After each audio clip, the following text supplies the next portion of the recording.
So hello my dear students, कैसे हैं आप लोग। आई होप कि आप लोग बहुत अच्छा कर रहे होंगे, अपनी अपनी पढ़ाई अच्छी कर रहे होंगे। और आशा है कि आप सभी अच्छे अच्छे पदों पर जो है चयनित हों। तो ये जो आज हम टॉपिक करने जा रहे हैं ये इंडियन पॉलिटी का है। इलेक्शन कमीशन ऑफ इंडिया, भारतीय निर्वाचन आयोग। ये टॉपिक प्रतियोगी परीक्षाओं हेतु बहुत ही ज़्यादा महत्वपूर्ण है। आपके RAS, SI, LDC या जिसमें भी आपके भारतीय संविधान लगता है, ठीक है, आपको ये टॉपिक उसमें देखने को मिलेगा। तो आइए हम भारतीय निर्वाचन आयोग की जो है शुरुआत करते हैं। ये जो भारतीय निर्वाचन आयोग है, इसका जो अगर हम संविधान में देखें तो वर्णन कहाँ मिलता है, तो इसका भाग 15 और भाग 15 में अनुच्छेद 324 से लेकर 329 तक निर्वाचन की व्यवस्था का जो है वर्णन मिलता है। तो मैं लिख देता हूं आपके लिए। इसका जो उल्लेख है वो संविधान के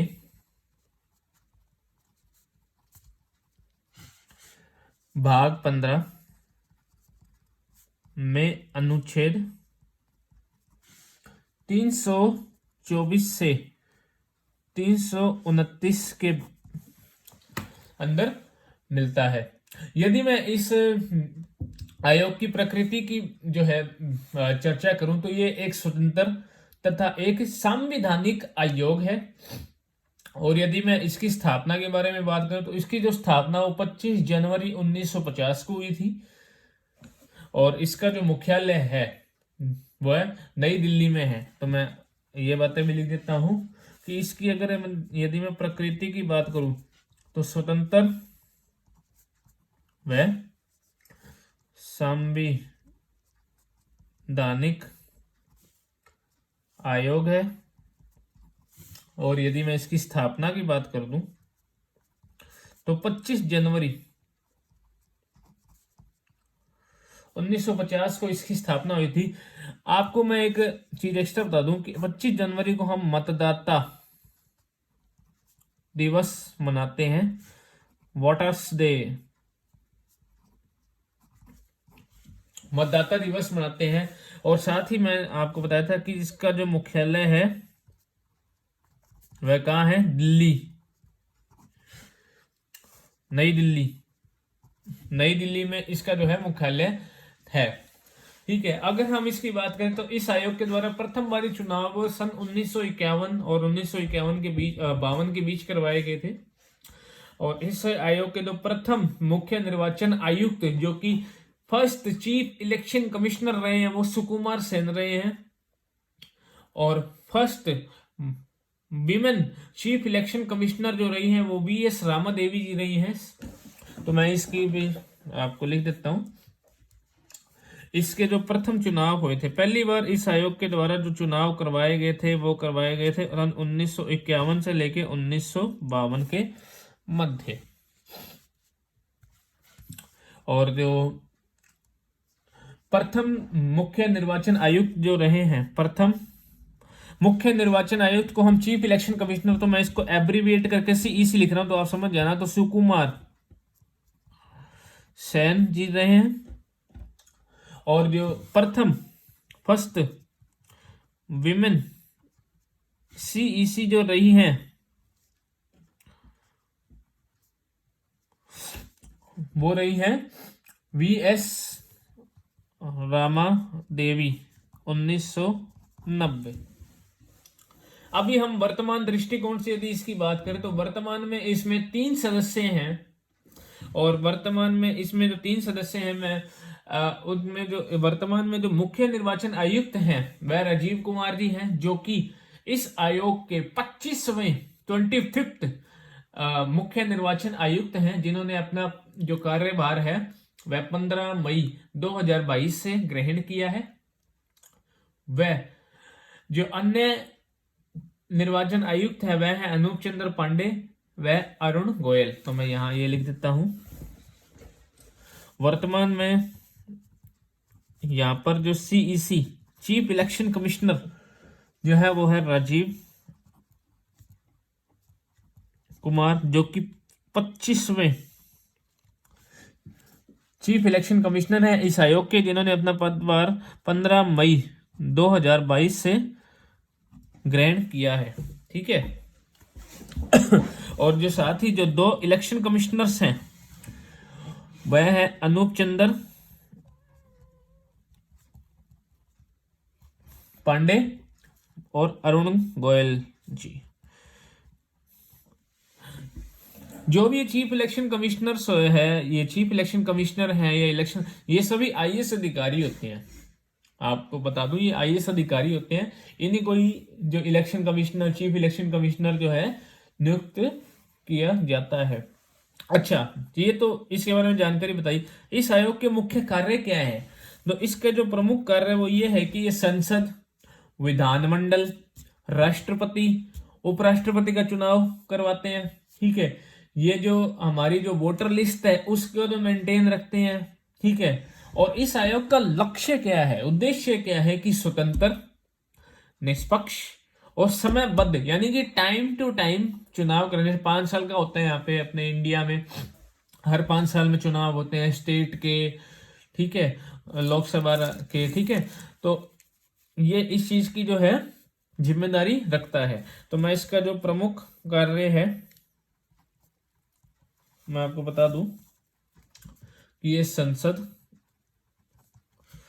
ठीक है, राज्य विधानमंडल,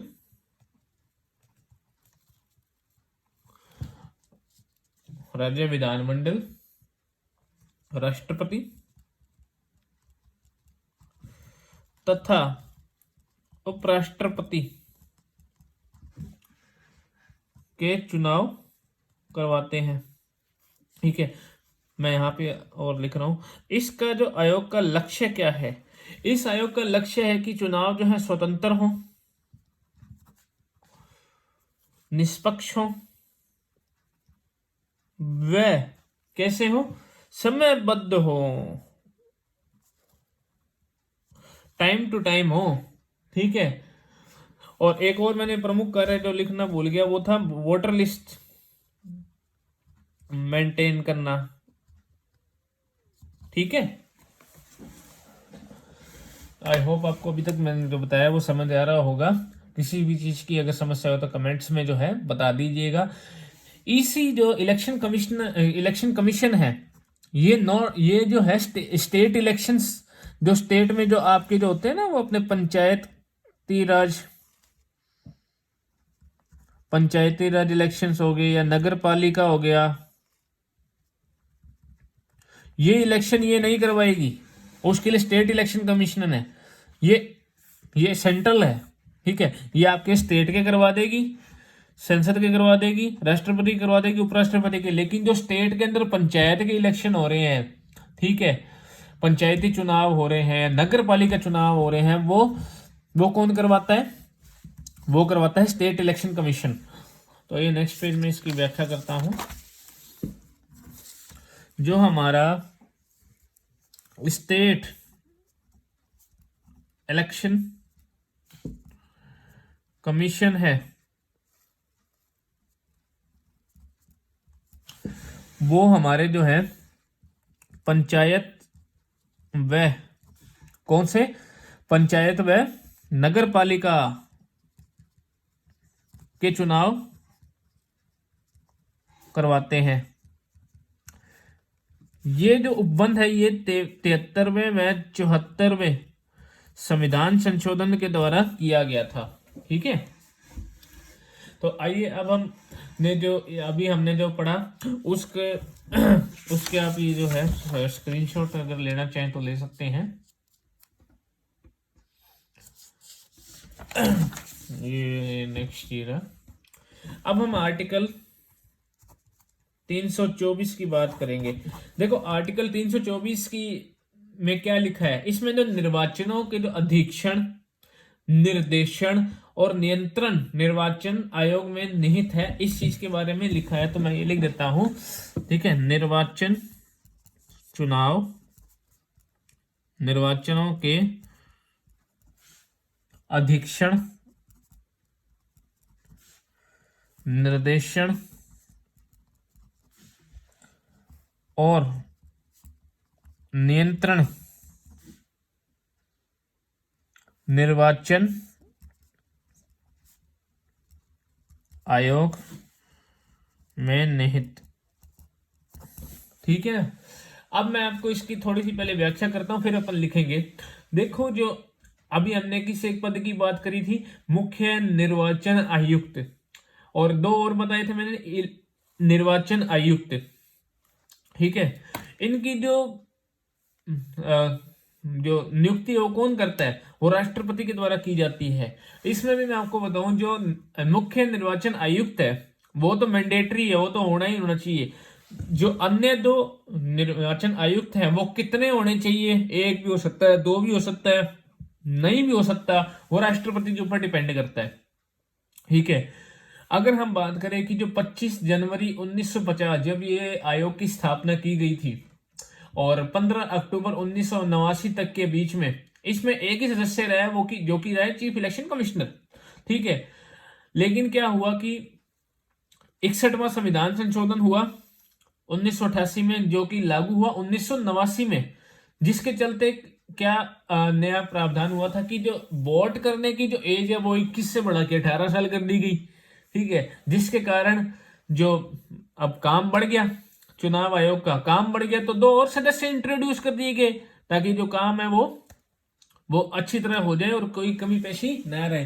तो 16 अक्टूबर 1989 को 3 सदस्य हो गए, यानी कि 2 सदस्य इसमें जो है ऐड हो गए। ठीक है, फिर 1990 में आप देखोगे तो पुनः एक सदस्य हो गया। तो ये एक अभी तक का इतिहास रहा है। तो मैं आपको लिख देता हूं, इसमें जो मुख्य निर्वाचन आयुक्त है, चीफ इलेक्शन कमिश्नर में सीईसी लिख रहा हूं। ठीक है ना, ठीक है, और इलेक्शन कमिश्नर, इनकी जो नियुक्ति कौन करता है,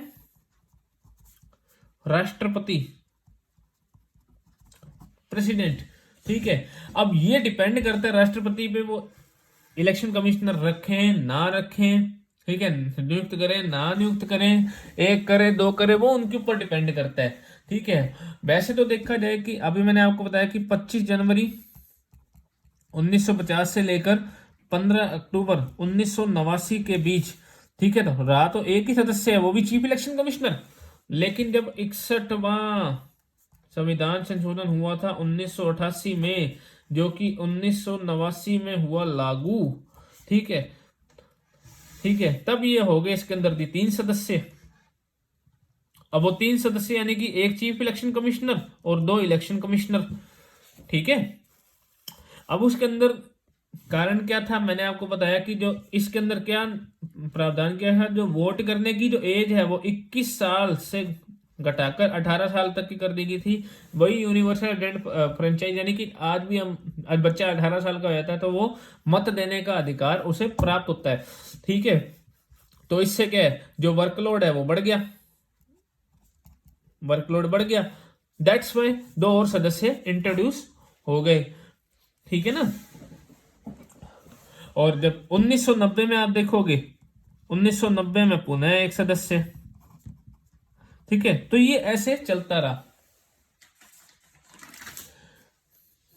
फिर आपको बताऊं, 1 अक्टूबर 1993 से अभी तक,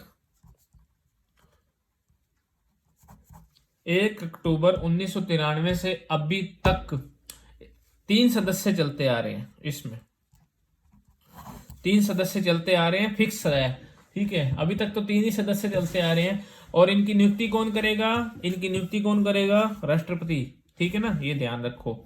ठीक है, 3 सदस्य आ रहे हैं, जैसे मैंने आपको पहले दिखाए थे, ये लिखे हुए। ठीक है ना, 3 सदस्य आते हैं। ठीक है, अब हम नेक्स्ट जो इसके बारे में और बात करेंगे, जो मुख्य निर्वाचन आयुक्त है, जो सीईसी है, सीईसी चीफ इलेक्शन कमिश्नर, वो चेयरमैन होता है किसका, इलेक्शन कमीशन। इलेक्शन कमीशन का क्या होता है, वो चेयरमैन होता है। ठीक है, और राष्ट्रपति जो है वो इलेक्शंस जो आयोग है उसकी सहायता हेतु जो है प्रादेशिक आयुक्त की भी नियुक्ति कर सकता है। प्रादेशिक आयुक्त जो कि स्टेट में लगाए जाते हैं। ठीक है, अरे इतना बड़ा देश है, इतनी बड़ी शासन व्यवस्था है, चुनाव करवाने हैं, स्टेट के भी करवाने हैं। ठीक है, तो उसका भी तो देखना पड़ेगा ना। ठीक है, और उसके लिए अलग अलग व्यवस्था भी तो करनी पड़ेगी। ठीक है, तो वो जो राष्ट्रपति द्वारा क्या किया जाता है कि इलेक्शन कमीशन की सहायता के लिए प्रादेशिक आयुक्त की जो नियुक्ति की जाती है on the consultation of election commission. ठीक है, तो इसमें यह है कि चुनाव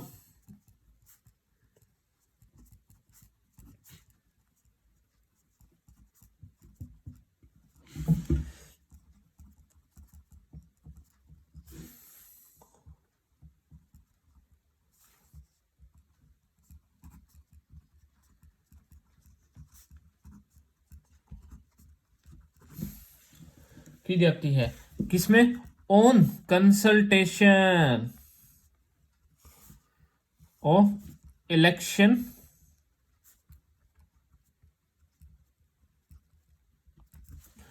कमीशन। ठीक है, अब जो मैंने आपको बताया इसमें कौन कौन सदस्य होते हैं, अभी तक जो चलता आ रहा है, एक चीफ इलेक्शन कमिश्नर होगा, दो इलेक्शन कमिश्नर होंगे। ठीक है, ओके, जो मुख्य निर्वाचन आयुक्त है और जो दो अन्य निर्वाचन आयुक्त हैं, इनकी जो सेवा शर्तें हैं, इनकी जो पदावधि है वो राष्ट्रपति के द्वारा जो है निर्धारण किया जाता है। ठीक है, तो इनकी जो मान लो सेवा शर्तें हैं जो भी, ठीक है, यह इनकी पदावधि है, कितने समय तक ये पद पर रहेंगे, ये कौन निर्धारित करता है, राष्ट्रपति द्वारा जो है इस चीज का निर्धारण किया जाता है। अब मैं आपको एक अधिनियम के बारे में बताना चाहूंगा, निर्वाचन आयुक्त अधिनियम 1991। निर्वाचन आयुक्त अधिनियम 1991,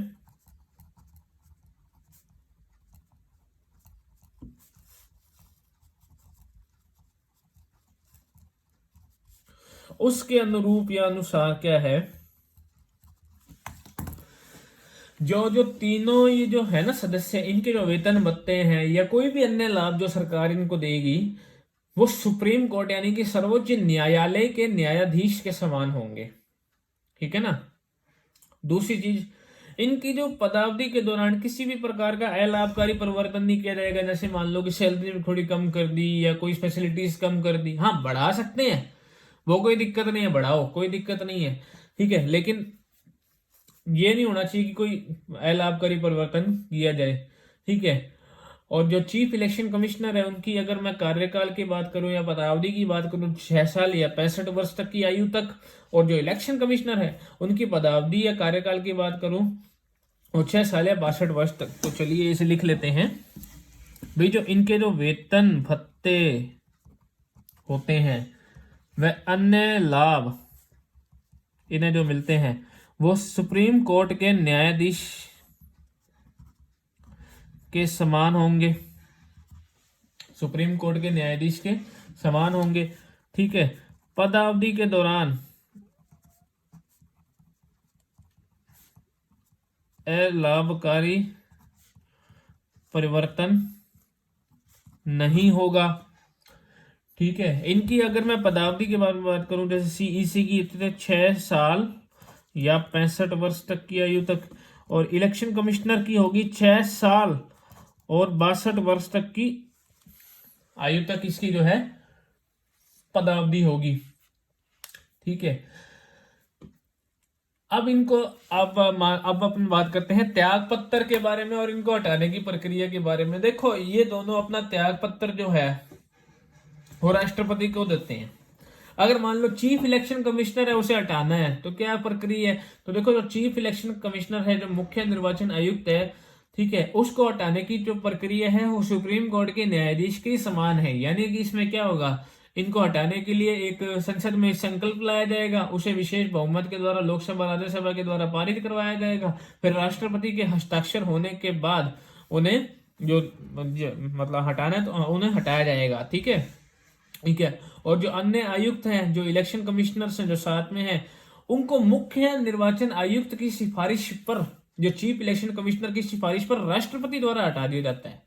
ठीक है, तो ये इनकी हटाने की प्रक्रिया है। तो इसको भी एक बार मैं आपको लिख देता हूं। ठीक है, ठीक है, अब ये त्याग पत्र कहाँ देंगे, अपना राष्ट्रपति को ये अपना त्याग पत्र देते हैं। ठीक है, और हटाने की प्रक्रिया मैं यहां लिख रहा हूं, और हटाने की जो प्रक्रिया है देखो, तो सीईसी है ना, उसको हटाने की प्रक्रिया जो एससी के न्यायाधीश है ना वैसी है, सेम टू सेम वैसी है। मैं थोड़ा बता देता हूं भाई, जो एक संकल्प लाया जाएगा किसमें, संसद में, उसे लोकसभा और राज्यसभा में विशेष बहुमत से पारित कर राष्ट्रपति के समक्ष रखा जाएगा। ठीक है, फिर हस्ताक्षर होते ही हटाया जाएगा। किसको, सीईसी के लिए, ये चीफ इलेक्शन कमिश्नर के लिए है। ठीक है, और अगर मैं आपको बताऊं कि इलेक्शन कमिश्नर्स को कैसे हटाना है, तो जो देखो इलेक्शन कमिश्नर्स होते हैं ना जो, ठीक है, इलेक्शन कमिश्नर, उनको चीफ इलेक्शन कमिश्नर की सिफारिश पर जो है राष्ट्रपति द्वारा हटाया जाता है। अब ये था निर्वाचन आयुक्त अधिनियम 1991 के अनुसार जो है। अच्छा चलो, हटाया तो जाएगा, हटा भी दिया, चलो कोई दिक्कत नहीं। किस ग्राउंड्स पे हटाओगे, क्या ग्राउंड है, ठीक है, तो किस आधार पे हटाओगे, किस आधार पे, दुर्व्यवहार व अक्षमता के आधार पर, दुर्व्यवहार व अक्षमता के आधार पर